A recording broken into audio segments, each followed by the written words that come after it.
The trembling hands of Sheikh Tariq Al-Rahim clutched his worry beads as he paced the marble corridors of Dubai Police Headquarters on March 16, 2017. Behind the polished mahogany doors of the investigation room, his world was collapsing one devastating revelation at a time.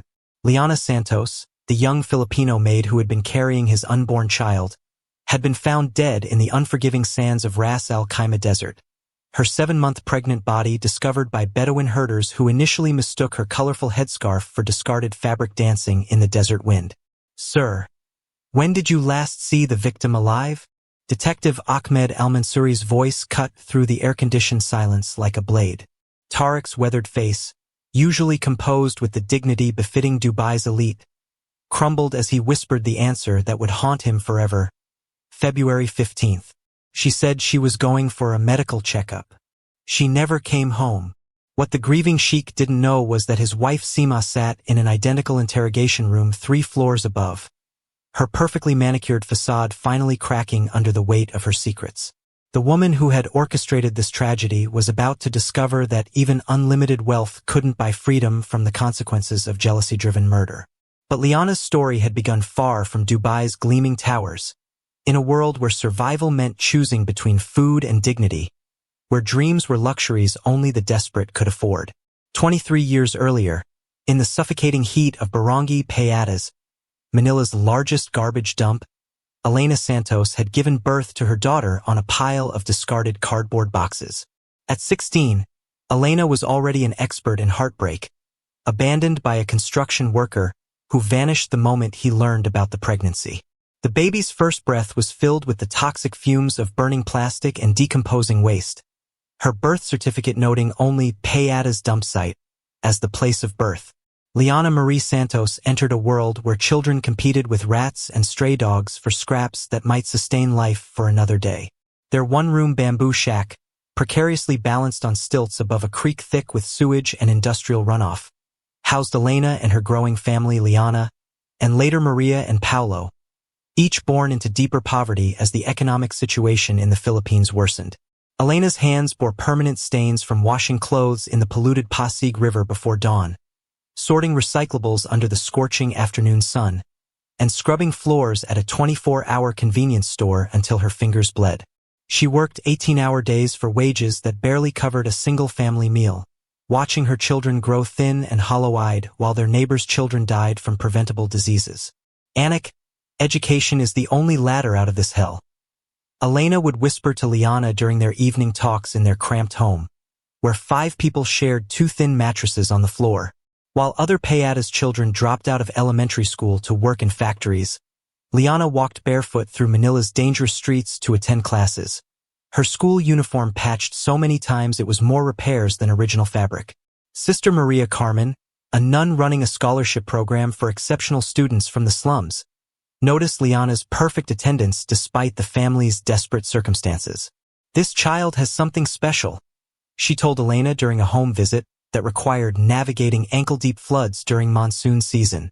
She could change her family's destiny. The overseas foreign worker training program represented Liana's only escape route from intergenerational poverty. 6 grueling months of learning Arabic phrases, Middle Eastern cooking techniques, cultural sensitivity, and proper cleaning methods for wealthy households. Liana memorized every lesson with desperate intensity, knowing this opportunity represented her family's only chance at survival.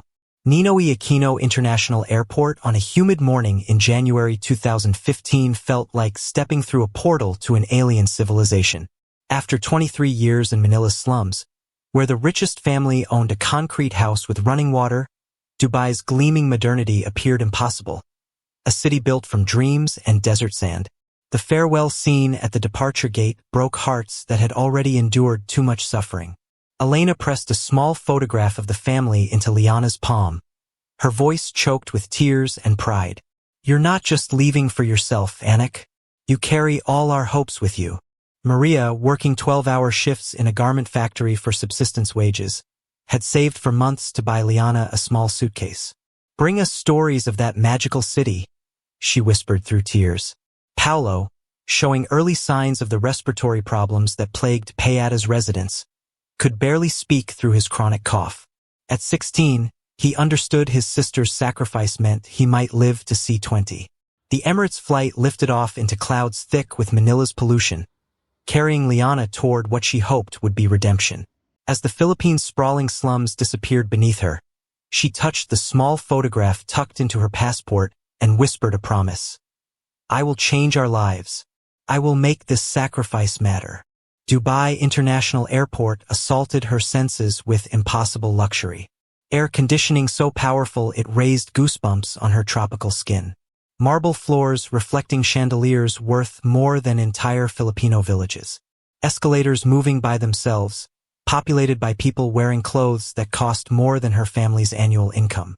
The Al-Rahim family's driver, a silent Pakistani man named Ahmed, collected her in a Mercedes sedan that felt like riding inside a jewelry box.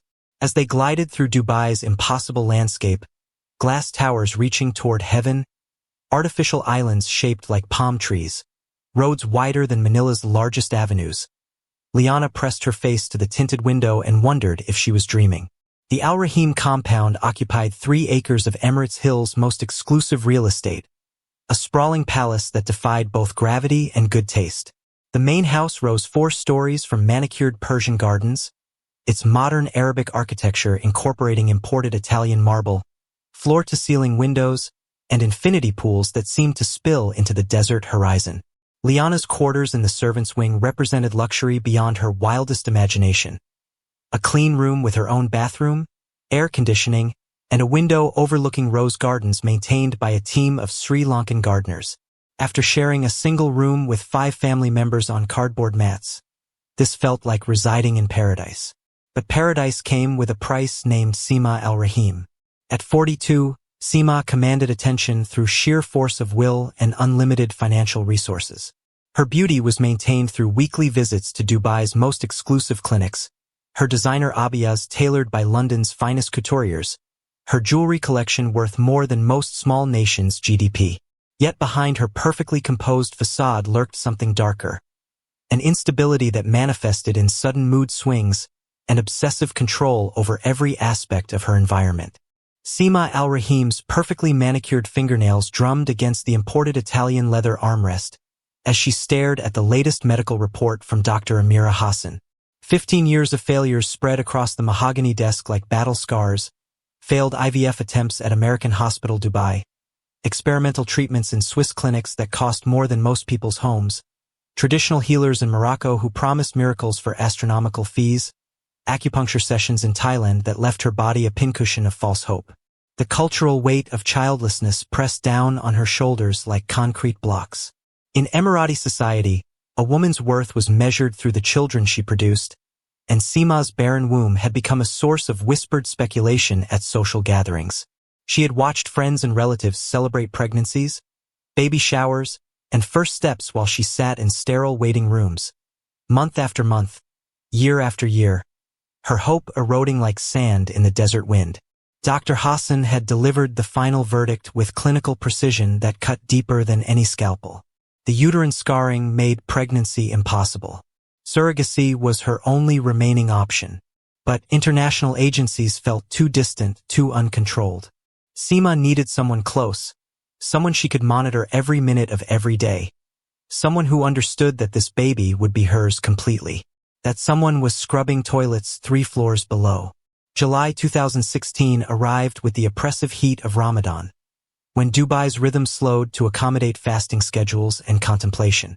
The household staff moved quietly through their duties, respecting the sacred month's solemnity. It was during this period of reflection that Seema made her decision. Liana had been polishing silver in the kitchen when the summons came.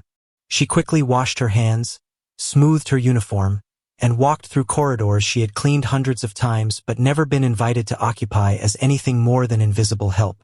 The main sitting room was a showcase of wealth that still took her breath away, Persian rugs worth more than Filipino villages, crystal chandeliers that cast rainbow patterns across hand-painted walls, furniture that belonged in museums rather than homes.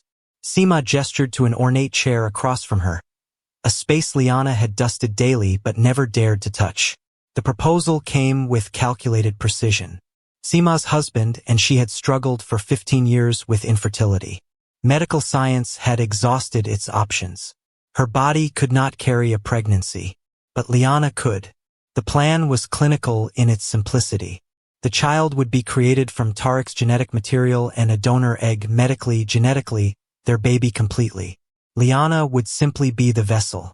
The word hit her like a physical blow. Not mother, not partner, not even person, just a container for someone else's dreams. Then came the number that changed everything. $100,000. Paid in full after delivery of a healthy child.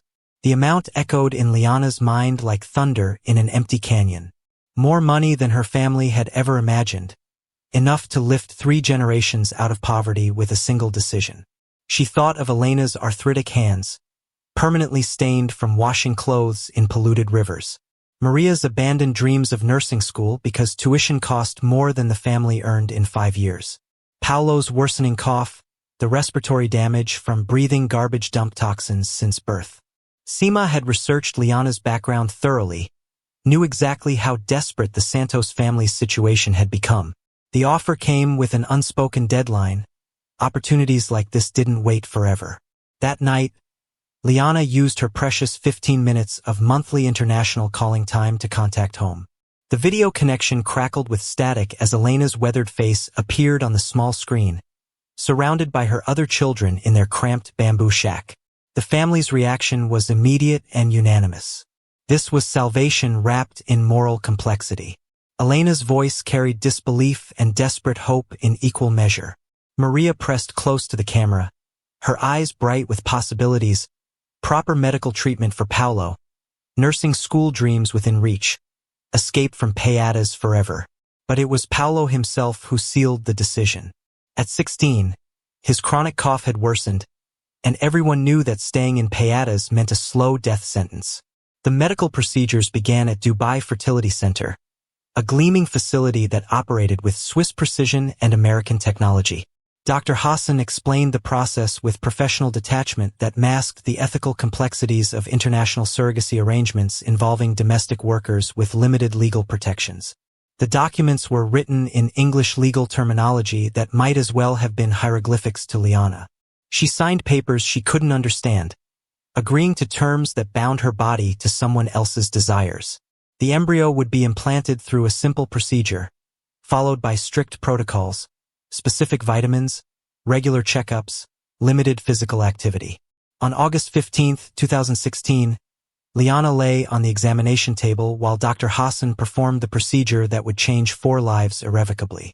Seema held her hand throughout, tears streaming down her carefully applied makeup, whispering gratitude for the greatest gift possible. The pregnancy symptoms arrived with textbook precision. Morning sickness that lasted all day, exhaustion that made her normal duties feel impossible, cravings for foods her peasant palate had never experienced. But more disturbing were the changes in Seema's behavior. The demanding employer transformed into an overprotective guardian, monitoring every aspect of Liana's health with obsessive attention. Special meals prepared by nutritionists replaced simple servant food. Her cleaning duties were reduced to light dusting. Regular medical appointments became weekly obsessions. But alongside care came increased surveillance. A monitor appeared in Liana's room, installed for safety purposes. Her diet became controlled, measured, planned. Social interactions with other staff were restricted. Phone calls home were monitored and timed more strictly than before. Seema's daily reminders became mantras of possession. Liana was carrying precious cargo. Nothing mattered more than protecting their baby. The pronouns were never ambiguous. Their baby, not hers.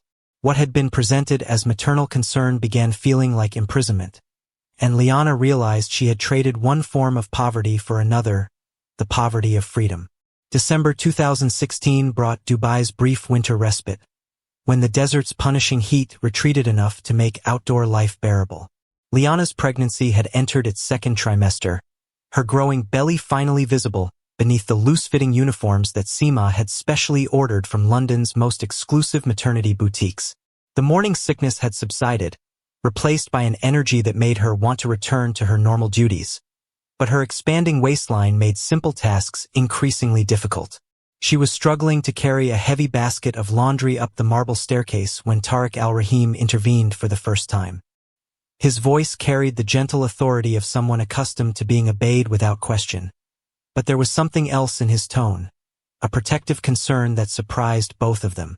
The laundry basket transferred from her hands to his with practiced ease, as if he had been carrying servants' burdens his entire life rather than commanding others to do so. His explanation was simple and rooted in the traditional Emirati values that had shaped his worldview since childhood. In his culture, pregnant women were treated with reverence and protection, regardless of their social status or circumstances. This intervention marked the beginning of a subtle but profound shift in the household's dynamics. Tariq began incorporating brief check-ins about Liana's well-being into his evening routines, questions about her comfort, suggestions for rest when she appeared tired.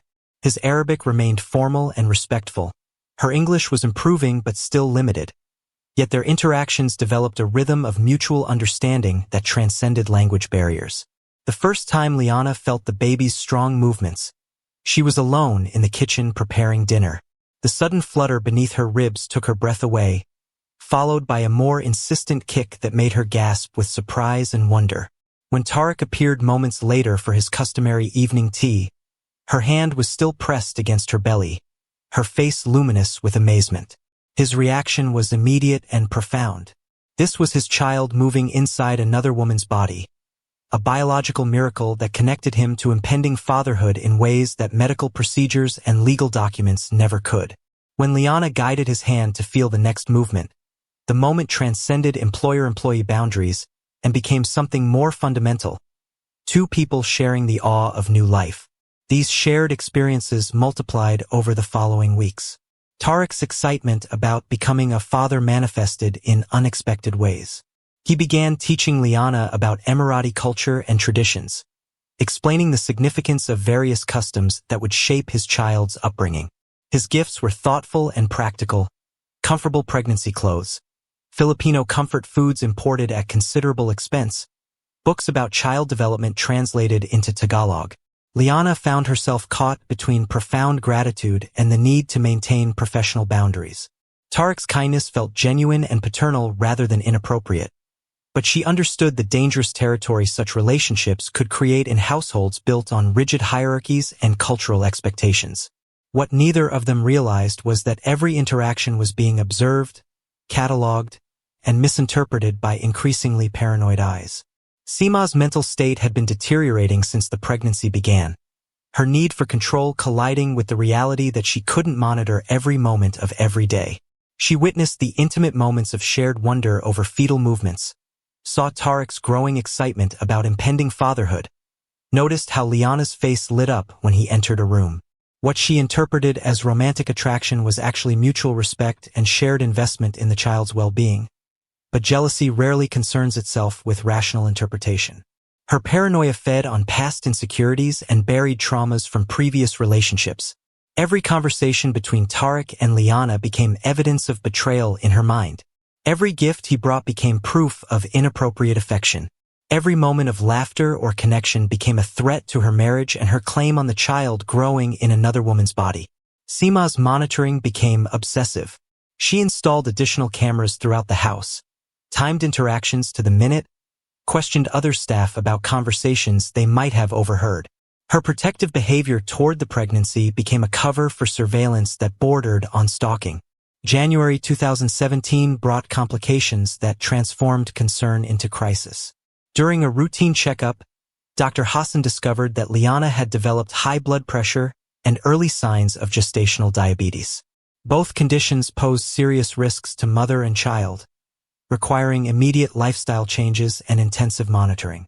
The recommendation was clear: complete bed rest and elimination of all stress factors. Tariq's response was immediate and comprehensive. He arranged for a private nurse to monitor Liana around the clock, hired a nutritionist to plan specialized meals, and converted a ground-floor guest room into a comfortable recovery space with all necessary medical equipment. His care intensified as the pregnancy complications worsened, driven by traditional values that demanded protection of pregnant women and practical concern for his unborn child's survival. But each act of kindness from Tariq fueled Seema's growing paranoia. She saw conspiracy where there was only concern, romantic intrigue where there was only paternal instinct. Her jealousy transformed into something darker and more dangerous, disguised as protective behavior but rooted in possessive rage. Liana found herself caught between gratitude for Tariq's genuine concern and growing fear of Seema's increasingly erratic behavior. The woman who had once been a demanding but predictable employer had become something unpredictable and menacing, her mood swings creating an atmosphere of constant tension. The breaking point came on a humid evening in February 2017. Liana was resting in her converted sick room when severe cramping seized her abdomen with terrifying intensity.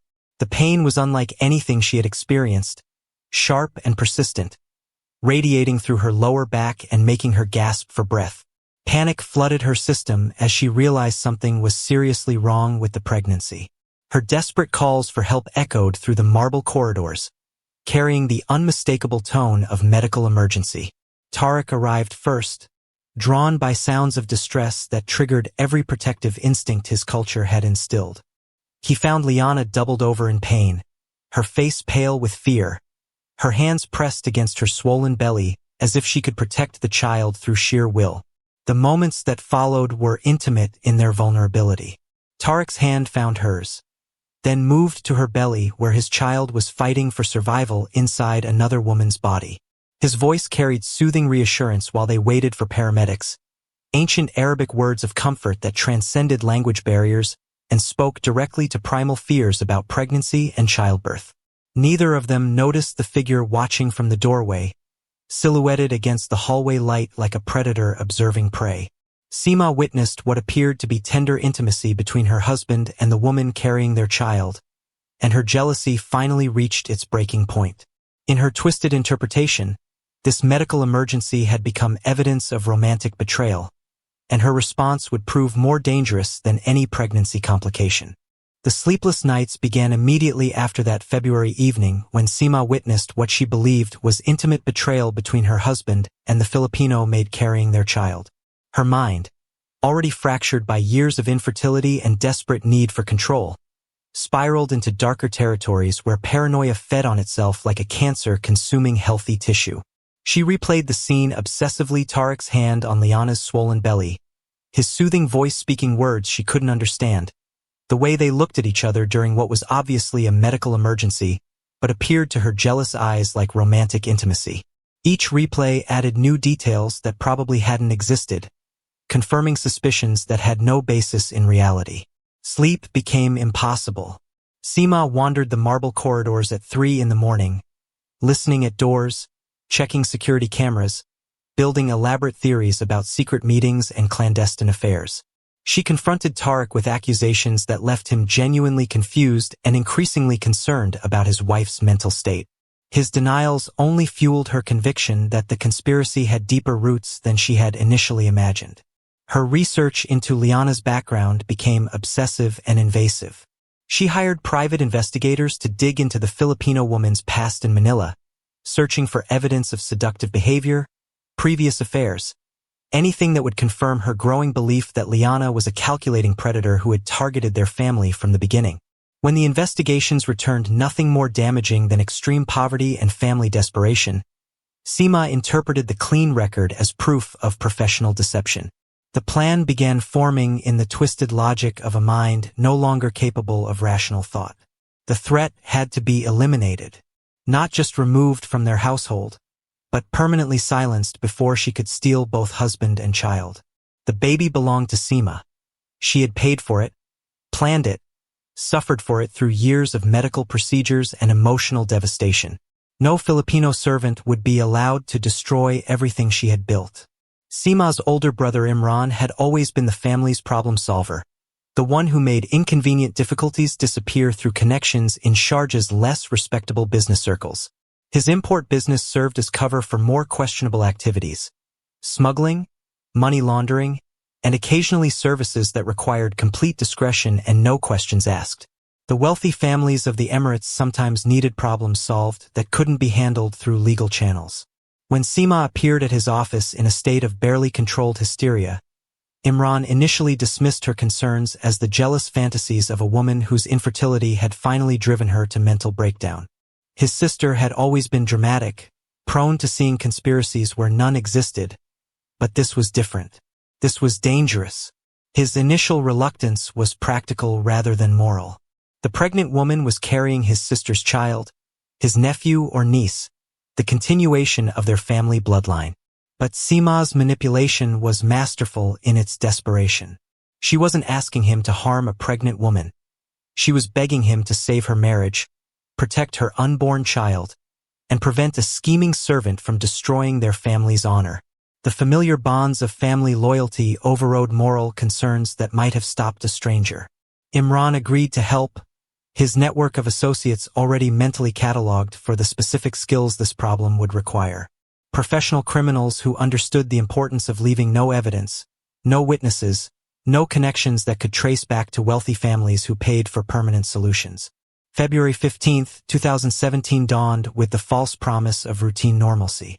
Liana, now 7 months pregnant, had grown accustomed to the weekly medical appointments that monitored her high blood pressure and gestational diabetes. When Seema informed her that Dr. Hassan wanted to see her for an additional consultation at a specialized clinic in Ras Al Khaimah, it seemed like reasonable medical precaution. The Mercedes that arrived to collect Liana was unfamiliar, driven by men she had never seen before, but wealthy families often used different drivers for different purposes. The route toward Ras Al Khaimah was legitimate enough initially, following highways she recognized from previous trips with the family. Her growing unease began when they deviated from the main road toward the medical district, heading instead toward increasingly remote desert areas where new construction projects dotted the landscape like scattered teeth. When she asked about the clinic's location, the driver's non-committal responses in broken Arabic did nothing to calm her rising panic. The realization that she was being taken somewhere other than a medical appointment hit her with physical force when the car stopped at a construction site surrounded by nothing but sand dunes and scattered acacia trees. The isolation was complete, no witnesses, no help, no chance of escape for a heavily pregnant woman whose mobility was already severely compromised. Liana's desperate pleas fell on ears that had been paid to ignore human suffering. She begged them to think of the baby, her unborn child who had done nothing to deserve this fate, the family in Manila who would never understand what had happened to their daughter. The men hired for this job had performed similar services before, their consciences long since deadened by money and repetition. Seema's voice came through a cell phone held to Liana's ear, cold and final in its pronouncement. The baby was hers, had always been hers, would never belong to a Filipino servant who had tried to steal everything that mattered. The line went dead as professional hands closed around Liana's throat, choosing strangulation to avoid blood evidence that might complicate disposal. The shallow grave in shifting desert sand was meant to hide the crime forever, the expectation being that wind and weather would scatter any remains beyond recognition or discovery. The desert had swallowed countless secrets over the centuries. One more wouldn't make any difference. The return to the Al-Rahim compound was theater carefully orchestrated to deflect suspicion. Seema's concern appeared genuine to staff members who had no reason to suspect their employer of orchestrating murder. Her story was simple and believable. Liana had run away after the medical appointment, probably overwhelmed by the responsibility of carrying someone else's child and the pressure of her family's financial expectations. Tariq's reaction was immediate and genuine.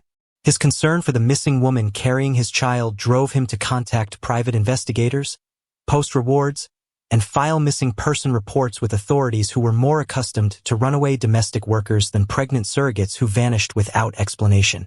The month-long search that followed involved police resources, private security firms, and community volunteers who scoured Dubai's neighborhoods and surrounding Emirates for any trace of the missing Filipino woman.